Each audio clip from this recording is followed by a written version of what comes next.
બનાસકાંઠા જિલ્લાના અંબાજી નજીક આવેલા પાડલિયા ગામમાં છેલ્લા ઘણા દિવસથી તણાવપૂર્ણ સ્થિતિ જોવા મળી રહી છે।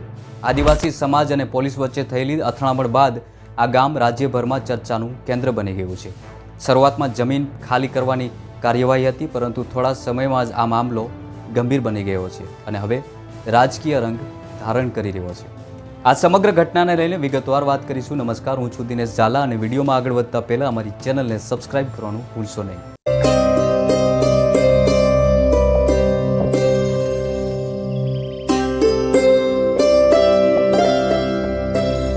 મિત્રો, મળતી માહિતી મુજબ વન વિભાગના કર્મચારીઓ પાડલિયા ગામમાં આવેલી જમીન ખાલી કરવા માટે પહોંચ્યા હતા। આ જમીન પર આદિવાસી પરિવારો વર્ષોથી રહેતા હોવાનો દાવો કરી રહ્યા છે। ગામના લોકો કહે છે કે અહીં રહેતા ઘણા પરિવારો પેઢીઓથી ખેતી કરી રહ્યા છે અને તેમની રોજીરોટી આ જમીન પર આધારિત છે। આ કાર્યવાહી દરમિયાન એક વિધવા મહિલાનું ઘર તોડી પાડવામાં આવ્યું હતું, તેવો આક્ષેપ કરવામાં આવ્યો છે। એટલું જ નહીં, મહિલાના ખેતરમાં આવેલો કૂવો પણ બોરી દેવામાં એટલે કે બંધ કરી દેવામાં આવ્યો હોવાનું પણ ગ્રામજનોએ કહ્યું હતું। આ ઘટનાથી ગામમાં રોષ ફેલાયો છે અને લોકો એકત્ર થયા હતા અને મોટી સંખ્યામાં જમાવડો જોવા મળ્યો। પરિસ્થિતિ બગડતી જોઈને વન વિભાગે પોલીસને બોલાવી। આદિવાસી સમાજનો આરોપ છે કે કોઈ પૂર્વ સૂચના વગર પોલીસે લાઠીચાર્જ કર્યો। આ દરમિયાન લોકો ભાગ્યા હતા અને પથ્થરમારો થયો હતો અને આખા વિસ્તારમાં અફરાતફરીનો માહોલ સર્જાયો હતો।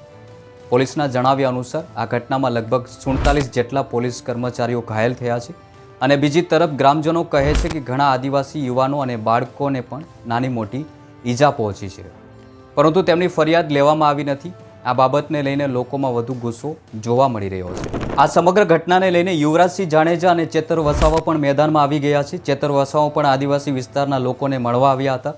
તેમણે કહ્યું છે કે આદિવાસી સમાજ જળ, જંગલ અને જમીન પર હક ધરાવે છે। તેમણે સરકાર સામે સવાલો ઉઠાવ્યા છે કે વર્ષોથી રહેતા લોકોને કેમ બહાર કાઢવામાં આવી રહ્યા છે। આ મામલે આમ આદમી પાર્ટી અને કોંગ્રેસ બંને સક્રિય બની છે। સાંસદ જ્ઞાનીબેન ઠાકોર અને ધારાસભ્ય જિજ્ઞેશ મેવાણી દાતા ખાતે ધરણા કરવાની જાહેરાત કરી છે તેવા સમાચાર મળી રહ્યા છે। તેમના કહેવા મુજબ આદિવાસી સમાજ સાથે અન્યાય થઈ રહ્યો છે અને તેઓ ટૂંક સમયમાં જ આ મામલે ધરણા પર બેસશે। આ સમગ્ર મામલે હવે યુવરાજસિંહ જાડેજા પણ મેદાનમાં આવી ગયા છે અને તેમણે તીખા પ્રહારો કર્યા છે। युवराज सिंह जाडेजाए शू कहूं, जुओ आ वीडियो। सवाल ये नहीं कि बस्तियां किसने जलाई, सवाल ये है कि पागल के हाथ में माचिस दी किसने। आ मुद्दो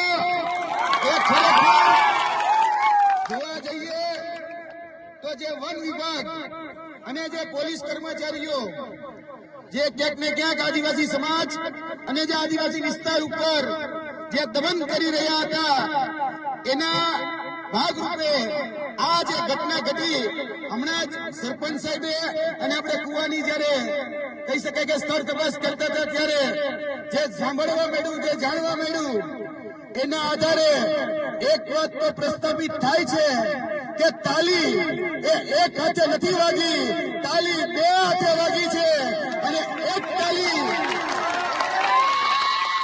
જે અત્યારે દેખાડવામાં આવી રહ્યું છે એ એક જ દ્રશ્ય અને એક જ અરીસો દેખાડવામાં આવી રહ્યો છે।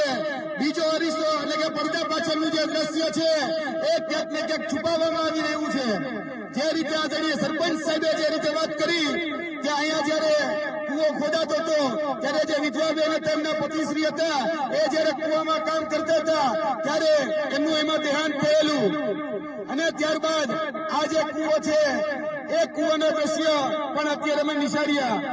એ બાબત એ વાત ઉપરથી અહીંયા જે કહી શકાય કે આદિવાસી સમાજ અને આદિવાસી વિસ્તાર ઉપર જે રીતે વન વિભાગ, પોલીસ વિભાગ અને તંત્ર નો જે ટોળો આ જમીન ઉપર, આ જંગલ ઉપર અને આપણી જે સંપદા આ જમીન નીચે જે આવેલી છે એના ઉપર આવેલો છે, એટલે ક્યાંક ને ક્યાંક દમન કરી આ રીતે પડાવી લેવાના ભાગરૂપે ક્યાંક ને ક્યાંક હેરાન પરેશાન અને નરગત કરવામાં આવે છે।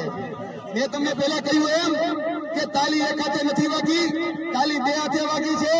જે પણ અહીંયાથી દ્રશ્યો જે સામે આવ્યા તે દ્રશ્યો ઘણા છુપાવવામાં આવી રહ્યા હતા।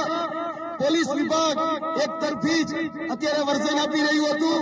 પોલીસ વિભાગના કે પછી વહીવટી તંત્રના જે પણ કર્મચારીઓને ઈજા પહોંચી તો ત્યાં સુધી અહીંના નેતાઓ, અહીંનું પ્રશાસન, અહીંનું વહીવટી તંત્ર એ બધું પહોંચી જાય છે, પણ આદિવાસી સમાજના આપણા 15 બાળકો, 15 યુવાનો ને ઈજા પહોંચી તો કઈ ખબર અંતર પૂછવા નથી આવતા. આ છે વાસ્તવિકતા, આ છે પડદા પાછળનું દ્રશ્ય. પેલા આ જ જગ્યા ઉપર, જે જગ્યા ઉપર અમે ઉભા છીએ ત્યાં જે રીતે સરપંચ સાહેબે વાત કરી, જે રીતે ગ્રામજનોએ વાત કરી કે પોલીસે પેલા અહીંયા આદિવાસી સમાજના બાળકોને દોડાવીને માર્યા છે, આદિવાસી સમાજને હેરાન કર્યો છે.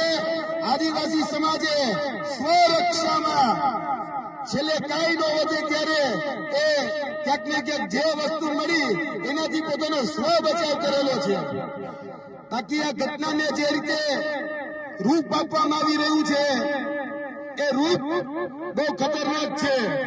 જે કહેવામાં આવી રહ્યું છે કે આદિવાસી સમાજે હિંસા કરી, તો આપણે પૂછવા માંગીએ છીએ ગ્રામજનોને કે આદિવાસી સમાજ ક્યારે હિંસા કરી શકે ખરી? ક્યારે હથિયાર હાથમાં લઈ શકે ખરી? એ તો ભાઈ તમે છંછેડા, હવે તમે જો છંછેડો પણ છોડવાના કોઈ ન આવે, એટલે છંછેડવા નહીં.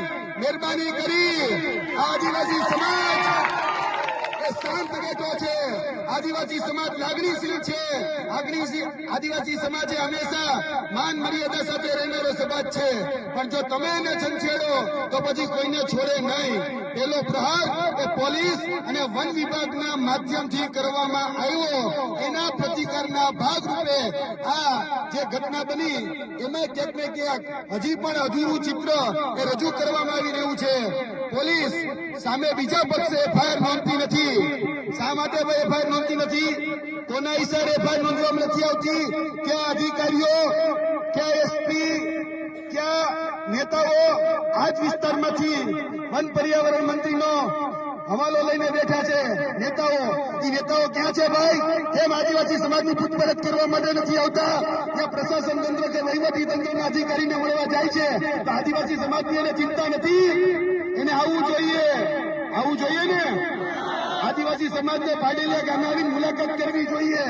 પણ એ ક્યાંક ને ક્યાંક જે ષડયંત્ર અને જે કાવતરાના ભાગરૂપે એ પોલીસ તંત્રના અધિકારીઓને જે બચાવ કરવા માટે, જે વહીવટી તંત્રના વન અધિકારીઓ જેનો બચાવ કરવા માટે જે રીતે આના નેતાઓ કામ કરી રહ્યા છે એને ઓળખી લેવાનો સમય આવી ગયો છે. આ માધ્યમથી હું અને આદરણીય ચંદ્રભાઈ વસાવા એ કહેવા માટે આવ્યા છીએ કે ભાઈ એફઆઈઆર એક જ શા માટે એ આદિવાસી સમાજની એફઆઈઆર લેવામાં નથી આવતી? પોલીસને ઓર્ડર, એટલે કે કોન્સ્ટેબલ હોય, એએસઆઈ હોય, પીએસઆઈ હોય કે પીઆઈ હોય, એને કોને ઓર્ડર કર્યો હતો કે અહીંયા તમે ટીયર ગેસના સેલ છોડો? એને કોને ઓર્ડર કર્યો હતો કે 50 જેટલા રાઉન્ડનું ફાયરિંગ કરો? એને કોને ઓર્ડર કર્યો હતો કે જમીન એ ખાલી કરાવવા માટે આવો? તમે શું ગ્રામ સભાની પરમિશન લીધી હતી? અને જો લીધી હોય તો દાખલો અમને આપો, એની નોટિસ અમને આપો. અને જોવા જઈએ તો વન અધિકાર નિયમ આપણે 2006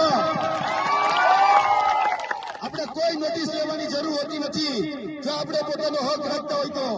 2006 પછીની પણ જો વાત હોય તો પણ 4 વખત નોટિસ આપવાની જવાબદારી એ અહીંના વન વિભાગની હતી. શા માટે નોટિસની બજવણી કરવામાં ન આવી અને સીધું જ અહીંયા આ જમીન ઉપર આવી અને ખોદકામ કરવાનું ચાલુ કરી દેવાયું અને કહેવામાં આવે છે પ્લાન્ટેશન કરવું છે?